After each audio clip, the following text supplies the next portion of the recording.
Hey y'all, welcome back to my channel. It's your girl Jay and I'm back with another video. I'm back with another video. Y'all, I'm back with another video. Y'all, I'm back with another video and we're going to pick up right where we left off yesterday, okay? And I'm sorry I had to abruptly end that video like that, but I had something to go do. So we're going to pick it up today, okay? Anyway, it's still the same day. Y'all see the shirt. It's still the same day, but it's later on. So I just want to finish this video so I can have one for tomorrow, okay? Anyway, whatever, it don't matter. Let's get into this video. We're going to pick right back up where we left off at. The girl was telling us how she found out her sister was with her ex-husband and her ex-husband was her sister baby daddy. We was at the part of the video where she was saying that the sister and her friend had jumped out on her to jump her. So we're going to jump right back into it right where I left off at, y'all.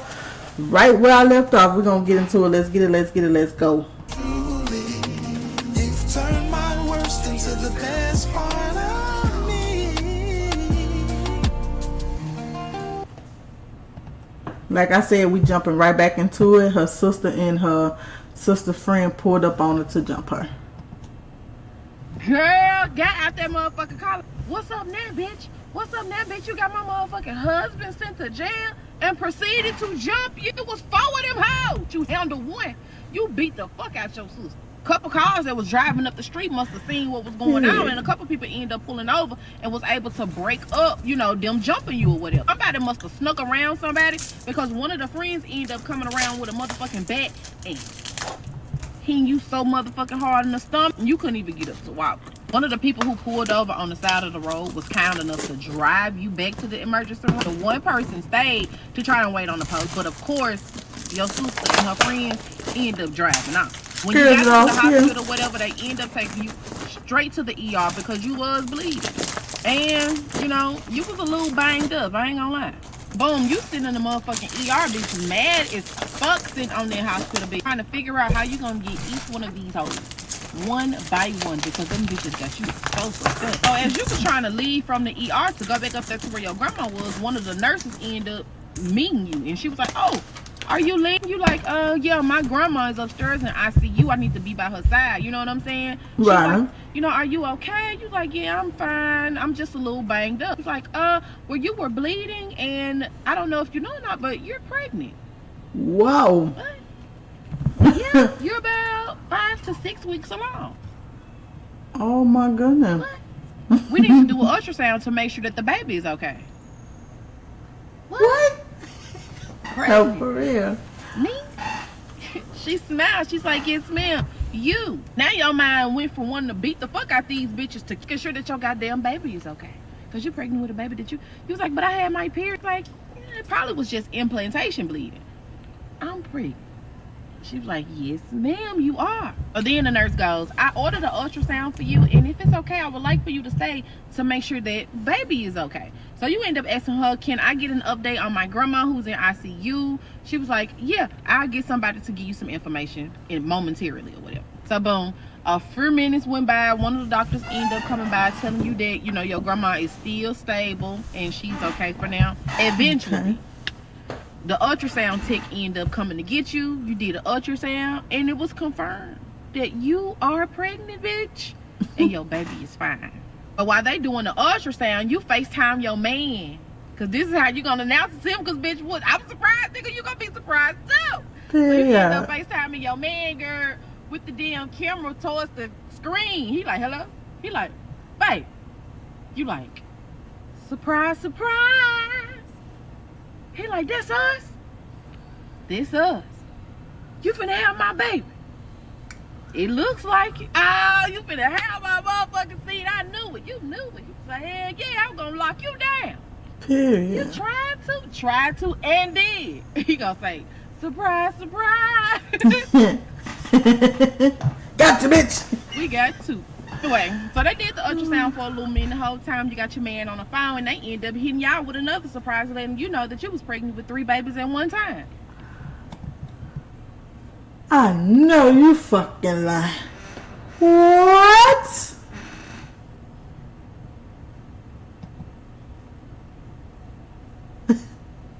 mind said, I got super sperm.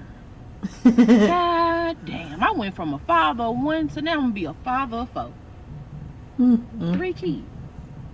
1, 2, 3. There's 3 babies in here? 3. Count them out. Dr. A, B, C. You end up leaving out the ultrasound room and you headed back upstairs to ICU to your grandma, and you were still on the phone with your boyfriend the whole time, but you had never turned the camera around because you did have a black eye. One of the bitches ended up punching you in your face. You didn't want him to see it, so he was like, babe, you know why you ain't got the camera? He was like, turn the camera around. I want to see your beautiful face. I want to celebrate this with you. So you end up turning the camera around. What the fuck happened to your face? No, for so real. Boom, you had to tell baby what happened. So you end up telling him what happened with your sister and your friend. Like, did you call the police? Did you tell the police? Like, motherfucker, you should have led with that. I'm coming. I'm on my way. You tell him not, like, cool. Keep it that way. Send me your sister address. You like, babe, you not finna. He was like, nah, I ain't finna go do nothing. He was like, you know, I told you I got 2 sisters that stay down here, right? So you like, yeah. He like, hold on. So he ended up FaceTiming his 2 sisters, which you have met them before on FaceTime. So he ended up telling his sister that he down there, and basically ended up telling his sisters now what happened. They end up asking for your sister address, and you like, well, my sister pregnant. One of his sister said, shit, and so are you. And so are you. Her face ain't pregnant, right? So you laugh, you like, nah. She was like, send the Addy.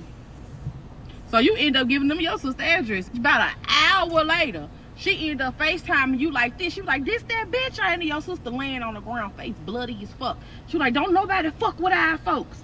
Bitch, you don't know where we from, fucking Chirac around here. I mean going in. She was like, you straight now, sis. You good? And hung up the phone. What? School is about to start, and if you don't, cousin, school, then why the fuck your mama try to come to the damn hospital acting a fool about what happened to your sister? The nerve of her. Your man end up coming back up to the hospital after you end up hanging up with his sisters, along with the baby, because he had said Sean was up and he was missing his mama, and so was he. He actually was there in the, update or progress on grandma. You like, grandma's still in an induced coma right now. They still saying, she got about a week left. It's not really looking too good, but they trying everything that they can or whatever. So he like, mine, them bitches that hit my motherfucking baby in the face, just feeling on you. He's like, but you okay though, right? They okay, babe? Yeah, they fine. These jitties alright. Get ready to come up here. They came and got me from the hotel and shit. So you like, oh, they met my baby? He said yes, and they fucking adore him. Your baby ran over there to you, gave you the biggest mommy hug ever, and not too long after, your sister-in-law ended up coming in. One of your sister-in-law, you knew she was very bubbly because y'all met on FaceTime. She's like, oh my God, finally my brother's finna give me a niece or a nephew. So you and your man, y'all look at each other. He gonna say maybe some nieces or nephews. Nieces or nephews? She was like, you finna have twins? Triplets? Bitch, no. Bitch, yes. It's like, oh my God, damn brother, when you did it, didn't it? Everybody in the room Get it all over with at one time. started laughing. So she was like, I don't mean to pry nothing, but I think I got the right, because we did just go over there and handle some business for you, but like, what's going on with you and your sister? Like, why would your sister do that? So you had to go into the whole motherfucking spiel about why you and your sister beefing and shit. She like, bitch, you a good one. She was like, I ain't gonna even lie to you. If I ever in life found out that my sister messed with my husband and they got kids together, she said, girl, I will be on first 48 trying to plead my case. This other sister, we'll name her Shantae. She was kind of quiet. So she like, girl, that's so fucked up. I would never do my sister like that. I can't believe, somebody would do you like that. You seem like you such a good person. She was like, I ain't really just met you in person, but over the phone, you seem like you a great person. My brother loves you. Your son looks well taken care of. You can tell that he loved, and the way that you up here with your grandmama, you gotta have a good heart. She was like, but it's okay. Her karma gonna come back and get her. The other sister, we gonna name her Chantel. Shantae and Chantel. Chantel like, gee, bitch, we is karma. So boom, like not too long after that, y'all mid conversation or whatever. You weren't really expecting nobody else, and they were like, hello, and it was your friend Kiara. She was like, what's up, bitch? And she saw your face. She was like, what the fuck happened to your face? and you end up telling her what happened. Your sister jumped you. She was like, bitch. She like, bitch, why would Toodles do that? And your man, sister, like, it really don't matter why the fuck would she do that. She did it. And she was like, and who was you? Her sister. And the room got quiet. Don't So fuck, mid don't conversation, fuck, one of the nurses don't come fuck there to with check it. on your grandmama, try to take some blood and get her some medicine, her IV. You like, what's this? She was like, well, this is her insulin. What she need that for? And she started explaining, you know, what was going on there. All of a sudden, you start hearing, where the fuck she at? Where the fuck that little bitch at? I know the fuck she ain't sent nobody to jump my motherfucking daughter. Where the fuck she at? You knew it was your mama because the immature ass bitch voice sounded very fucking familiar. So she come busting in the motherfucking room like her mother is not laying right here in the fucking hospital bed fighting for her fucking life. She don't care nothing about none of that. She on your ass. She trying to be, at least. Said, little bitch, you sent the motherfuckers over there to jump on my motherfucking daughter? Your motherfucking daughter and her friends jumped on me. Said, I don't give a fuck. So one of his sisters ended up standing up and said, well, we don't give a fuck either. Get the fuck up out of here. So she was like, bitch, who was you? She was like, I'll show you who a bitch is. So now they kind of going back and forth. So your man ended up standing up and the doctors ended up coming in. And your man like, hey, man, you need to get the fuck up out this room. She was like, who was you to tell me what to do? He said her motherfucking protector, her man, her king, her provider, the one who gonna stand beside her and in front of her. You need to leave. So she was like, nah, I need to know what happened. I need to know what happened. So he said, go ask the daughter that you up here defending. Don't come at mine like that, my deuce. Don't come at mine like this. Because it's going to be a problem. This is my family right here. And his sister stood up. Period. So what's it going to be? So she like, so she got you motherfuckers. Who is y'all? Her bodyguard? He said, I already told you who I am. Ain't no need for me to repeat. You need to get the fuck up out of here. His sister said, you heard what my brother said, didn't it? You need to get the fuck up out of here. She left. Of course she did. She didn't want to end up with her daughter. Downstairs in the emergency room if you want to go and check on her. And I don't. Both of their fast forward a little bit, cousin, because unfortunately your grandma did end up passing away a couple days after everything ended up happening, and now you're making funeral arrangements and you're not 100% sure if you want your mama or your sister to come, because them bitches come with too much fucking drama. Right. Then why the fuck your cousin? I'm back, and I got another part to the story. Because once you end up leaving the hospital after your grandma ended up passing away, you went back to the hotel room, you, baby, and Sean, and really sad for the next couple days. But you had to go over your grandma's house to kind of go through her stuff to see where everything was. Because your grandma did tell you once before that she had everything in a shoebox at the top of her closet. But at this point, y'all time at the hotel was up, so you end up telling baby, like, let's just go stay at grandma's house for the next few days, because he had received a phone call from back home telling him that, you know, something was going on with the store and that he needed to come back and meet. Of course, he told them like there was a death in his family and that he can't come back right now, but give him a couple days and both of us will be back by then. Y'all do know we running a coffee shop in Chicago, right? Okay. So on the way over to grandmama's house, you telling your man that you really don't want to invite your sister or your mama because they come with so much motherfucking drama. And he was like, well, who can blame you if you don't? Just don't invite them. But then you like, babe, but you know, that's her mama and that's her grandmama too. He was like, they ain't give a fuck about none of that when they was coming in there in their hospital room causing all that motherfucking drama. Like, she probably heard that real. too. So you like, I don't know. He was like, look, babe, I don't need them upset my kids. He do too much. He was like, I don't need them upsetting my babies. I want you to be at peace. I want my baby. Hello, Mr. Casanova. You telling me all the right shit at the right time, sir? Thank you. Thank you. Babies to be good. I want you to be good. And if bringing them around is not good for you, then it's just not good for you, baby. You don't have to do it. So boom, y'all end up pulling up at grandma's house or whatever, and you end up going into her room. So boom, y'all end up making it to grandmama's house, and as soon as you walk through your grandmama door, you immediately got sad because the house smelled exactly like you remember. The house smelled exactly like some apple cinnamon and some motherfucking paprika. It smelled good as fuck in there. You start looking around, you start seeing baby pictures of you and your sister. You start seeing pictures when y'all was growing up, because keep in mind, from the age of 5 to like 15, You were in and out of your grandmama's house. Your mama was getting her life together, so y'all was always back and forth. So you go into your grandma's room, you go in her closet, and you look at the top of her closet for the shoebox that she told you was up there. It was a lot of shoeboxes and a lot of fucking church hats up there. But you finally found the right one, and when you pulled the shoebox down, it was a letter for you, and it said, Sonny. So you take the shoebox and the letter back in the living room where your man and your baby is, and you sit on the couch and you sit it on the table. He like, is that from your grandma? You like, yeah, this is the shoebox with everything in it, but I didn't know that she wrote me a letter. You holding up the letter. He's like, are you gonna open it? You like, I don't know. He was like, maybe you should.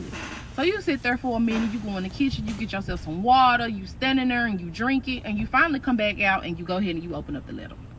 So the letter goes, Dear Sonny, I always hated the nickname Shameless, and your mom should be ashamed for giving you that. Sonny fits you better. If you're reading this letter, I am back with my father, and I hope that you are okay. I understand my departure was not something that you was looking forward to, but it was something that I was needing. I was hurting and I was in pain, but now I'm okay. I'm leaving you my last will and testament because I know that you will honor my wishes with grace. I also left you $150,000 for you and your beautiful baby boy. If you ever have any other children, please share the great memories of your life, not the trauma. You are a wonderful woman. I know that you will be an amazing mother, and I can't wait to see you be a great wife from beyond the skies. Come on, Grandma. Come on. Thank you for being Sonny. Thank you for being my sunshine, and thank you for being my beautiful granddaughter. Oh, Granny. So you end up opening up the box. And you did end up seeing your grandmama's last will and testament along with her life insurance policy, and you were the beneficiary on everything. Your mom was your grandmama's only daughter, and she didn't leave her shit.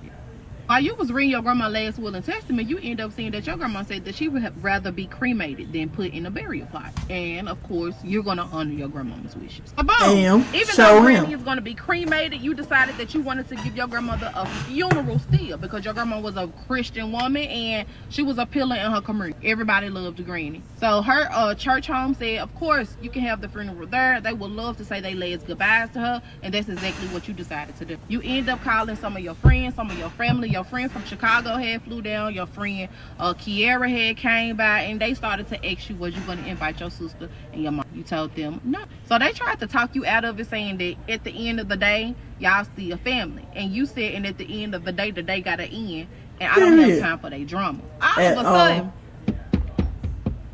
it's a knock at your grandmama. Don't nobody know you at grandmama's house but the people that you done told, which is most of the people that's in that house. So you end up going to the door, you open it up again, it's a storm door in between, and it's your sister. She was like, we should talk. Bitch, we're beyond talking. I said, I'm back. We sure is beyond talking. And just like that, y'all gonna have to come back tomorrow for the rest of this story. Yes, we're going on day 3 with it. But that's cool, y'all. Make sure y'all hit that like button. Turn on your post notifications. Subscribe to the channel so you know whenever I post. Come back tomorrow for the rest of this video. Hello.